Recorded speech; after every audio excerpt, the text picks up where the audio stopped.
প্রিয় ছাত্রছাত্রীরা, আশা করি তোমরা সকলে খুব ভালো আছো। আমরা 5th সেমিস্টারে মূলত বেশ কয়েকটি ক্লাস ফরাসি বিপ্লব নিয়ে আলোচনা করেছি। যেহেতু ফরাসি বিপ্লব একটা বিশাল তাৎপর্য বহন করে আমাদের ইতিহাসের ক্ষেত্রে, প্রতিটি দেশের ইতিহাসের ক্ষেত্রে, তাই অবশ্যই সেই বিষয়টিকে একটা গুরুত্ব দিতেই হয়। আর সেই গুরুত্ব যদি আমরা না দিই তাহলে আমরা আমাদের পূর্ববর্তী ইতিহাসকে ঠিক সম্মান জানাতে পারি না। ছোট ছোট বিষয় নিয়েও যদি আমরা আলোচনা না করি তাহলে কখনোই একটা বড় বিষয়কে আমরা আমাদের ভাবনা চিন্তা স্তরে আনতে পারি না। ফরাসি বিপ্লব নিয়ে আলোচনা করতে গিয়ে আমরা বহু কারণ পেয়েছি, বহু উপকারণ পেয়েছি। গতদিনের ক্লাসে আমরা আলোচনা করেছিলাম ফরাসি বিপ্লবের রাজনৈতিক কারণের মধ্যে বেশ কয়েকটি উপকারণকে। যেমন প্রথম আমরা আলোচনা করেছিলাম রাজতন্ত্রের স্বরূপ, দ্বিতীয় রাজতন্ত্রের দুর্বলতা, এবং তৃতীয় আলোচনা করেছিলাম প্রশাসনিক বা দুর্নীতিগ্রস্ত প্রশাসন ব্যবস্থা। আজকে আমরা আলোচনা করব দুর্নীতিগ্রস্ত বিচার ব্যবস্থা। কোনো দেশের জনগণ বা কোনো দেশ অবশ্যই তার বিচার ব্যবস্থার ন্যায় সততার ওপর নির্ভর করে। কোনো দেশের যদি বিচার ব্যবস্থার মধ্যে কোনো ফাঁকফোকর থাকে বা সেই আইনি ব্যবস্থার যদি জটিলতাপূর্ণ হয় তাহলে সাধারণ মানুষ অনেক সুযোগ থেকে বঞ্চিত হয় এবং তারা অবশ্যই তাদের থেকে যারা উঁচু অর্থের দিক থেকে, ক্ষমতার দিক থেকে, তাদের দ্বারা নিত্যদিন শোষিত লাঞ্ছিত হতে থাকে। ফ্রান্সের ক্ষেত্রেও কিন্তু ঠিক সেই একই রকম অব্যবস্থা প্রচলিত ছিল। ফ্রান্সে সমগ্র ফ্রান্সে কিন্তু একটি আইন বলবৎ ছিল না। প্রায় 400টিরও বেশি বিভিন্ন রকম আইন প্রচলিত ছিল একই শাস্তির জন্য। একই শাস্তির জন্য কখনোই বিভিন্ন অঞ্চলে একটা দেশের ক্ষেত্রে বিভিন্ন আইন প্রচলিত থাকে না। এই প্রচলন যদি থাকে তাহলে আমাদের বুঝতে হবে যে বিচার ব্যবস্থা অবশ্যই দুর্নীতিগ্রস্ত, অবশ্যই জটিল এবং কখনোই বিজ্ঞান মনস্ক নয়। বিজ্ঞান মনস্কতা কিন্তু সবসময় বিচার ব্যবস্থার মধ্যে স্থিরতা আশা করে। সেখানে আশা করে একটা শাস্তির ক্ষেত্রে, একটা অপরাধের ক্ষেত্রে শাস্তির যে ধরন সেটা কিন্তু একই হবে, অন্তত একটি দেশের ক্ষেত্রে। বিভিন্ন দেশের ক্ষেত্রে হয়তো বিভিন্ন রকম হয়। যেমন আমরা দেখি কোথাও কাউকে যদি হত্যা করা হয় তাহলে সেই ক্ষেত্রে, বা কাউকে কোনো মহিলাকে যদি ধর্ষণ করা হয় সেই ক্ষেত্রে হয়তো ফাঁসি হয়। কোনো দেশের ক্ষেত্রে হয়তো বিচার ব্যবস্থায় যাবজ্জীবন কারাদণ্ড হয়। তো বিভিন্ন দেশের ক্ষেত্রে বিভিন্ন ধরনের বিচার ব্যবস্থা থাকে, শাস্তির বিভিন্ন রূপ, বিভিন্ন মাত্রা থাকে। কিন্তু একটি দেশের ক্ষেত্রে একটি অপরাধের জন্য বা একই ধরনের অপরাধের জন্য বিচার ব্যবস্থা কিন্তু একই রকম থাকে। ধনী দরিদ্র নির্বিশেষে সবারই কিন্তু একই শাস্তি হয়, এটাই কাম্য। অনেক কিছু হয়তো অসঙ্গতি থাকে কিন্তু এটাই কাম্য। বিপ্লব পূর্ববর্তী ফ্রান্সে কিন্তু মোটেও বিচার ব্যবস্থা সেই রূপ ছিল না। ধনীদের ক্ষেত্রে এবং দরিদ্রদের ক্ষেত্রে বিচার ব্যবস্থার ভিন্ন রূপ ছিল, যা কখনোই একটি সুস্থ স্বাভাবিক দেশের ক্ষেত্রে কাম্য নয়। এতটাই ব্যয়বহুল বিচার ব্যবস্থা ছিল, সাধারণ মানুষের আওতাধীন তা ছিল না। আগেই বললাম ফ্রান্সে 400টি পৃথক আইন ছিল। বুঝতেই পারছো, এই সকল আইনগুলো কিন্তু ল্যাটিন ভাষায় রচিত। ফ্রান্সের সাধারণ মানুষ ফ্রেঞ্চ বলতে স্বচ্ছন্দ বোধ করে। যেমন আমরা ভারতীয়রা বিভিন্ন আঞ্চলিক ভাষায় স্বচ্ছন্দ, যেমন পশ্চিমবঙ্গে আমরা বাংলাতে স্বচ্ছন্দ। আমরা যদি কোনো বিজ্ঞাপন দেখি, সেই বিজ্ঞাপনগুলো যদি বাংলাতে থাকে, আমাদের দৃষ্টি যতটা আকর্ষণ করে এবং চট করে আমরা দেখে নিয়ে বুঝতে পারি আরে এটাতে তো এই বিষয়টা বলা হয়েছে।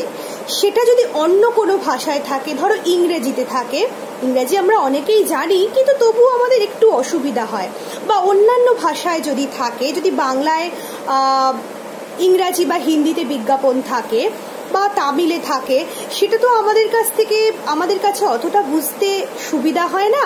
কিন্তু যদি আমাদের আঞ্চলিক ভাষাতেই সেই বিজ্ঞাপনগুলো থাকে, আমাদের বুঝতে বেশি সুবিধা হয়। ঠিক সেইভাবেই বিভিন্ন যে সরকারি কার্যকলাপ বা আইনি কার্যকলাপ, সেগুলো যদি বাংলায় থাকে, আমাদের বাংলার ক্ষেত্রে আমাদের বিষয়টা হৃদয়ঙ্গম করতে বা সহজভাবে বুঝতে সুবিধা হয়। ঠিক সেভাবেই তোমরা বিচার করো, ফ্রান্সের জনগণের ক্ষেত্রে যেহেতু ল্যাটিন ভাষাটা কখনোই সরগর ছিল না, তাই ফ্রান্সের জনগণ ল্যাটিন ভাষায় আইন বুঝতে পারত না। সেই সুযোগটাই গ্রহণ করত উচ্চ শ্রেণীর মানুষেরা। তাদের কাছে অবশ্যই অর্থ ছিল, তাই দোভাষীর অভাব ছিল না, এবং কিছু কিছু মানুষ ল্যাটিন বুঝত, তাই তাদের পক্ষে আইন বোঝা ছিল খুবই স্বাভাবিক একটা বিষয়। এই সময় ফ্রান্সে বিচার ব্যবস্থাতে দুর্নীতিগ্রস্ততা আসছে। কিরকম ভাবে? বিচারক যারা ছিলেন তারা কিন্তু সম্পূর্ণভাবে ছিল দুর্নীতি পরায়ণ।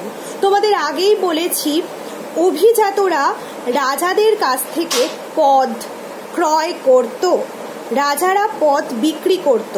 ঠিক সেভাবেই অভিজাতদের যেমন পদ বিক্রি করা হতো, ঠিক সেইভাবেই বিচারকদেরও কিন্তু পদ বিক্রি করা হতো।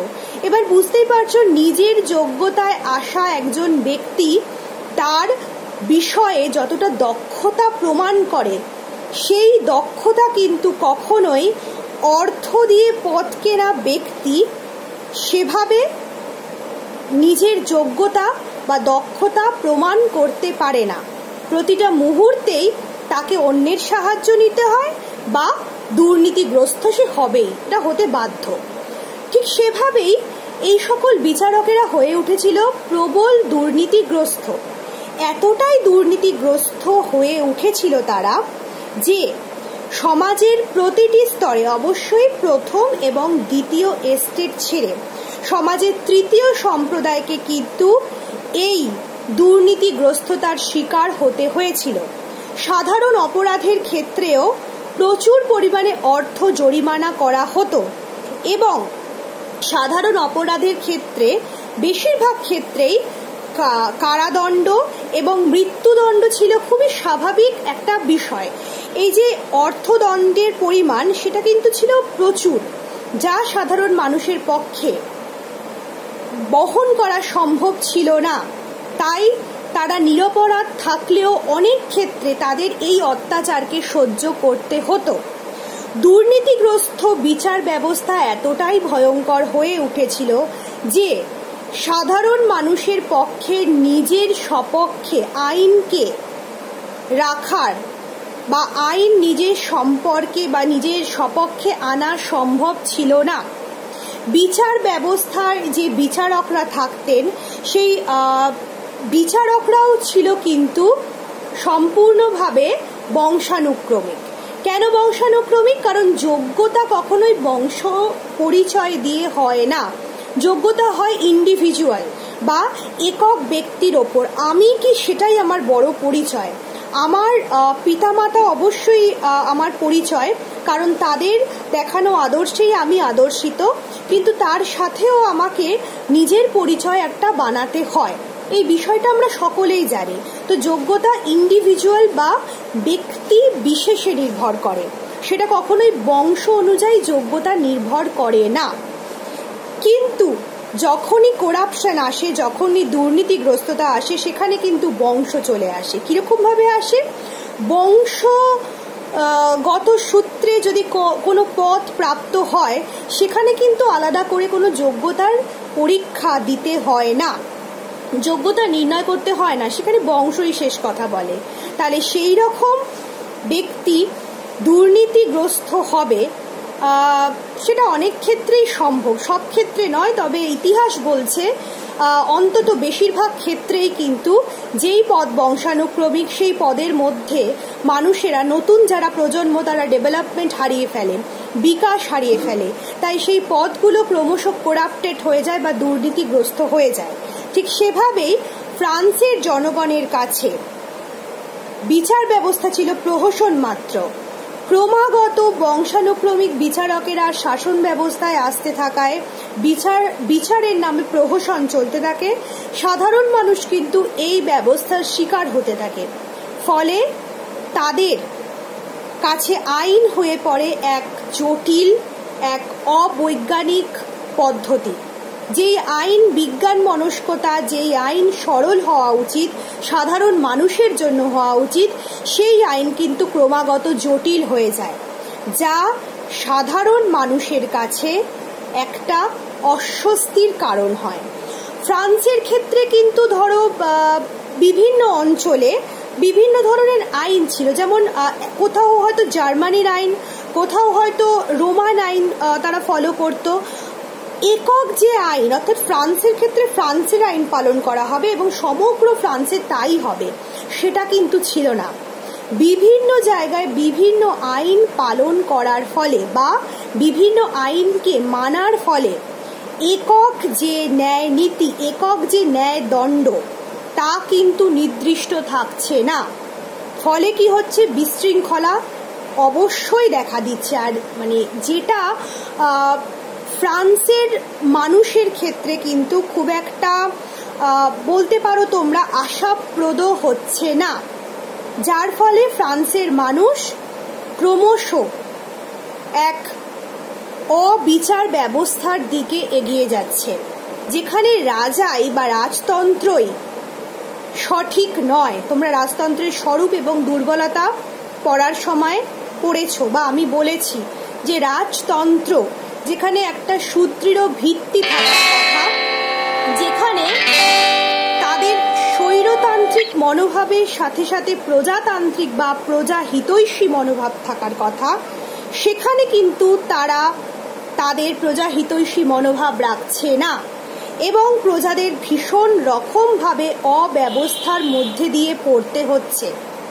যার একটা পরিণতি বলতে পারো দুর্নীতিগ্রস্ত বিচার ব্যবস্থা, যা ক্রমশ প্রজা অসন্তোষের কারণ হয়ে উঠছে। আর যেই কারণের একটা পরিণতি হচ্ছে 1789 সালের ফরাসি বিপ্লব। আমরা পরবর্তী ক্লাসে আলোচনা করব প্রাদেশিক যে সমস্ত সভা, সেই প্রাদেশিক সভাগুলির দুর্বলতার কারণ নিয়ে। সবাই ভালো থেকো, সুস্থ থেকো।